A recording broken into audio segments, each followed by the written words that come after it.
bienvenue dans ce nouveau podcast des équipes de The Free Agent. On se retrouve comme chaque jour pour revenir sur la saison d'une des équipes de la NBA. Où il y a déjà eu Houston, Orlando ou encore les Hornets de Charlotte.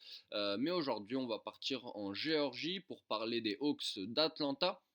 Les Hawks dont la saison s'est terminée le 26 avril dernier à la FTX Arena donc de Miami. Les Hawks n'ont pas passé le premier tour des playoffs après une élimination en 5 matchs contre le Heat, donc d'un Jimmy Butler absolument survolté. Une grande déception par rapport à la saison dernière où ils avaient quand même atteint les finales de conférence Est contre les Bucks. On connaît le résultat de cette série. L'équipe de Nate McMillan a quand même gagné 43 matchs cette saison, le meilleur total depuis son arrivée. Les supporters sont pourtant bien amers d'une saison très compliquée, passée vraiment longtemps autour de la 12e place avant une remontée en fin de saison et une victoire en play-in, d'abord contre les Hornets 132 à 102, puis contre les Cavs 107 à 101. On va d'abord parler de la sensation, évidemment, autour de cette équipe. Pas de surprise, c'est Trae Young qui a été encore une fois très bon pour sa 4e saison quand même en NBA. Le meneur a montré un niveau toujours autour en fait des 29 points de moyenne et 10 passes, en gros 9,7 passes par match cette saison. Mais surtout, c'est au niveau des pourcentages au tir, au niveau des sélections de tir qui s'est amélioré. C'est plus vraiment un croqueur comme il l'était en début de carrière. Cette fois, on a au niveau des stats, il est passé de 43,8 à 46% au tir, de 34 à 38% à 3 points et de 88 à 90% au lancer. De quoi faire de lui un All-Star d'abord en février, et il a également été nommé dans la 3e All-NBA Team de la saison. Trae Young s'est évidemment porté en leader également de la 2e meilleure équipe, en tout cas en termes d'offensive rating de la NBA, juste derrière le Jazz. Cette propreté et cette discipline au tir, ça lui a permis évidemment de faire de très belles performances, notamment un match contre les Suns et surtout son record personnel en carrière avec 56 pions marqués contre les Blazers lors d'une défaite dans un match uniquement offensif. Pour ce qui est de la surprise de la saison, on peut quand même parler du cas Onyeka Okongwu. C'est l'une des seules autres satisfactions de l'année, clairement, pour les Hawks. Le pivot sophomore, passé notamment par la fac d'USC, s'est révélé clairement dans la raquette d'Atlanta comme un élément essentiel au futur de la franchise. Il avait pourtant réalisé des débuts très discrets, moyens, et sa taille de seulement 2,3 m entre guillemets, laissait sceptique vraiment quant à sa qualité de défenseur.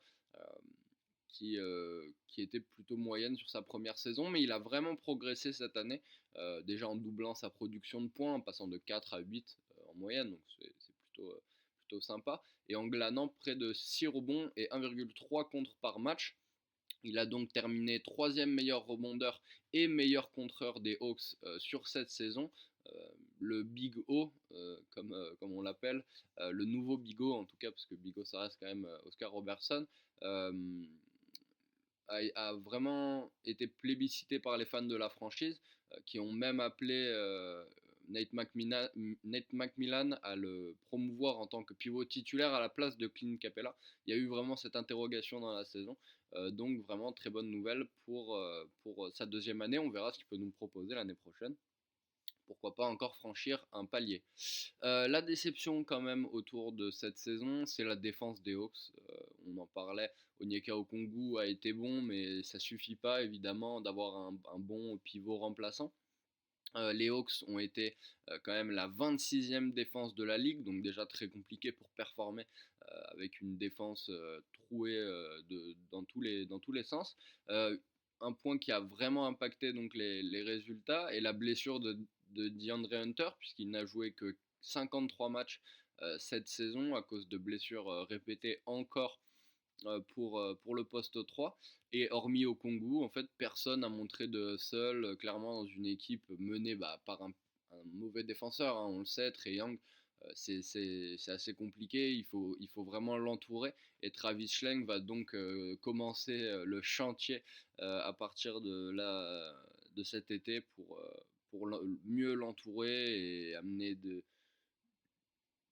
meilleurs joueurs tout simplement dans cette équipe, de meilleurs défenseurs en tout cas, puisque on a vu également que John Collins a fait une saison complètement discrète, fantomatique, ce que vous voulez. Euh, il a vraiment déçu les supporters et il pourrait vraiment partir. On parle de lui notamment du côté des Blazers.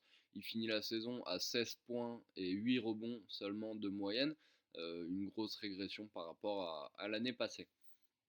Pour ce qui est de cet été, les Hawks vont devoir vraiment progresser défensivement pour avoir une réelle chance de prétendre à un titre. Cela va évidemment passer par la draft déjà. Atlanta possède le 16e choix de repêchage.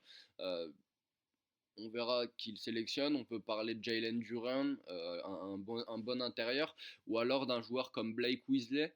C'est un très bon défenseur extérieur, capable de tenir le banc d'une équipe et de l'organiser.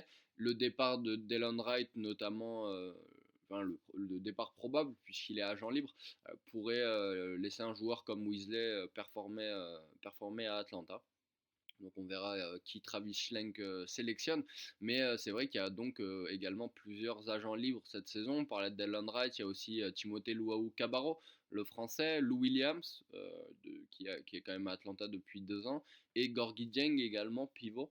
Ils deviennent tous libres à partir de juillet. Et même s'il y a beaucoup de noms, ça donne pas vraiment une marge de manœuvre exceptionnelle à Travis Schlenk pour remanier l'équipe et donc pour entourer Trae Young. Donc il va falloir trader.